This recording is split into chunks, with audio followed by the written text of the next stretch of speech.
नाज़रीन, मलीर में अवामी प्रेस क्लब तरफां एक ॾींहुं वारो किताबी मेलो मुनक़िद कयो वियो, जंहिंमें वॾे वज़ीर जे सलाहकार सलमान अब्दुल्लाह मुराद, मीर अब्बास टालपुर, पाकिस्तान मुस्लिम लीग नून जे सूबाई अॻवान कादिर बख्श कलमती, पीटीआई अॻवान उमेर शाहिद ऐं ॿियनि मेले जो पिणु दौरो कयो। उन हवाले सां ॾिसूं था मेमण ॻोठ मां सरवर मेमण जी ही रिपोर्ट। जी नाज़रीन, असां हिन वक़्तु मौजूद आहियूं गवर्नमेंट डिग्री कॉलेज अॻियां मुराद मेमण ॻोठ में, जिते अवामी प्रेस क्लब मलीर पर हिकु दफ़ो ॿीहर किताबनि जो मेलो लॻायो आहे। हिन किताबनि जे मेले में सुबुह सां ई माण्हुनि जो ऐं शागिर्दनि जी वॾी तइदाद में ख़रीद फ़रोख़्त करे तमामु घणी दिलचस्पी सां ख़रीद कया आहिनि। हिन मेले में इलाइक़े जा मुंतख़ब नुमाइंदा मौजूद आहिनि। उन्हनि खां ॻाल्हि ॿोल कंदासीं त हुननि इन किताब जे मेले बारे में छा चवणु चाहींदा। इल्मु जेकॾहिं आहे त माण्हू में तमामु घणियूं तब्दीलियूं थियूं अचनि ऐं हीउ तमामु हिकिड़ो सुठो कमु आहे, शानदार कमु आहे। ऐं तव्हां सभिनी दोस्तनि खे अवामी प्रेस क्लब जे दोस्तनि खे मुबारकबाद पेश कयां। अहिड़ियुनि एक्टिविटीज़ सां असांजो नौजवान जेको आहे उन्हनि सभिनी बुराइनि खां बचियो रहंदो। इन किताबी मेले में माण्हुनि दिलचस्पी वरिती आहे ऐं वॾी तइदाद में माण्हू किताब पढ़िया आहिनि ऐं ख़रीद कया आहिनि।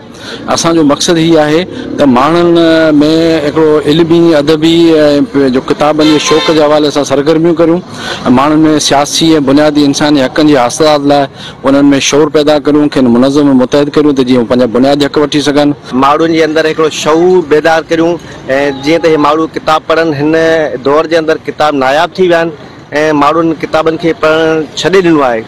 सो इन जे करे असां हीउ किताबी मेलो लॻायो त जीअं मलीर जे अंदरि तोड़े सॼी सिंध जे अंदरि इहो मैसेज वञे त मलीर जे अंदरि हीउ किताबी मेलो लॻायो त अहिड़ी तरह सां सॼी सिंध जे अंदरि बि किताबी मेला लॻाया विया आहिनि। जेको रुझान आहे किताब जो लड़ी अचनि था, माण्हू दिलचस्पी रखनि था, या तॾहिं वञी ख़बर पवंदी आहे जॾहिं असां किताब हर इलाइक़े में वञी लॻायूं।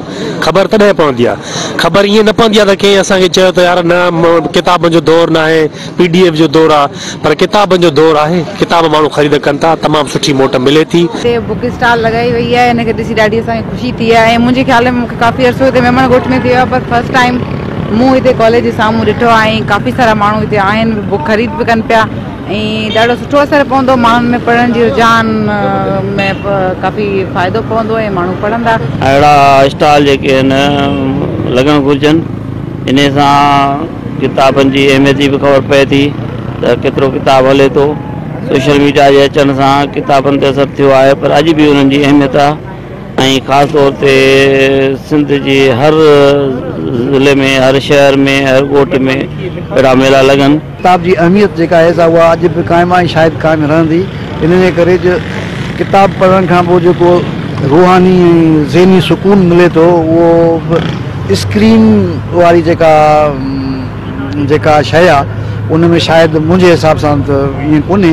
ऐं इन जे करे जेको आहे किताबनि जी जेका ज़िंदगी आहे उहा हज़ारें साल आहे। अब तक जितनी किताबें जो मैंने यहाँ देखी, सिंधी में रखी हैं, उर्दू में रखी हुई हैं, इंग्लिश में रखी हुई हैं, ये वो उन लोगों की लिखी हुई किताबें हैं जिनकी ये तकरीबन पूरी ज़िंदगी का तजर्बा है।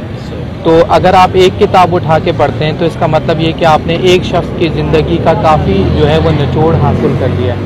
तो अगर आप कई किताबें पढ़ते हैं तो इसका मतलब है कि आप कई लोगों के तजर्बात से फ़ायदा उठाते हैं। कि लोगों में तालीमी शऊर बेदार करने के लिए, लोगों की ज़हनी जो हम आहंगी है उसको बरकरार रखने के लिए लोगों में किताबों का शऊर पैदा किया जाए और किताबों से उनको जो है रग़बत पैदा की जाए।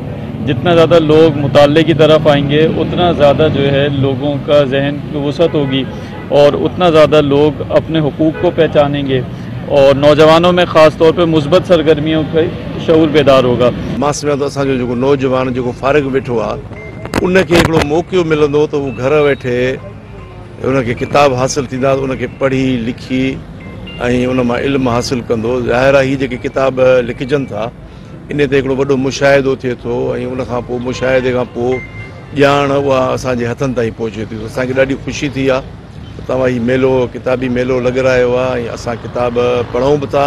हमारा मुआशरा जहाँ पे अब बहस मुबाहिसे की गुंजाइश ख़त्म हो गई है, जहाँ पे सवाल का मैं समझता हूँ कत्ल हो चुका है और कोई गुंजाइश नहीं है कब क्या क्यों की, तो इस तरह के माहौल में इस तरह का कुतुब मेला मैं समझता हूँ एक बहुत बड़ी पेशरफ्त है। जेके क़ौमूं जेको आहिनि जिन वटि इल्मु न हूंदो आहे, जिन वटि तहक़ीक़ न हूंदी आहे, जिन वटि समाजियात, सियासत, अदब, मुख़्तलिफ़ जेके माशरे जा फ़िक्र आहिनि उन्हनि जी ॼाण न हूंदी आहे त उहे क़ौमूं ज़वाल पज़ीर थी वेंदियूं आहिनि।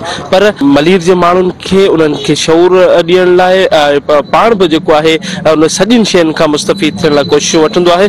हिन में असां एप्रिशिएट था कयूं तमामु दोस्तनि खे जी मेलो सजायो ऐं इनखे वधीक पैमाने ते करणु घुरिजे ऐं इंशाअल्लाह कोशिश आहे त अवां खां उम्मीद आहिनि प्रेस क्लब त इनके अञा वधीक किताबनि जो ज़ख़ीरो ज़ख़ाइर करे ताकि मलीर जा नौजवान पढ़नि, स्टूडेंट पढ़नि। असीं सम्झूं था असांजो जेको इल्मु पहिरां असांखे ज़रूरी आहे, सो अहिड़ा ख़ासि करे असांजे मलीर जे पसमानदा इलाइक़नि में अहिड़ा प्रोग्राम हुअण लाज़मी आहिनि। ऐं आउं वरी बि जस्तो ॾियां अवामी प्रेस क्लब जे दोस्तनि खे जिन अहिड़ा मेला गेप बाय गेप सां कंदा रहंदा आहिनि। मेरा टीवी सां गॾु कैमरामैन कादिर दर्स, रिपोर्टर सरवर मेमन, मुराद मेमन, कराची।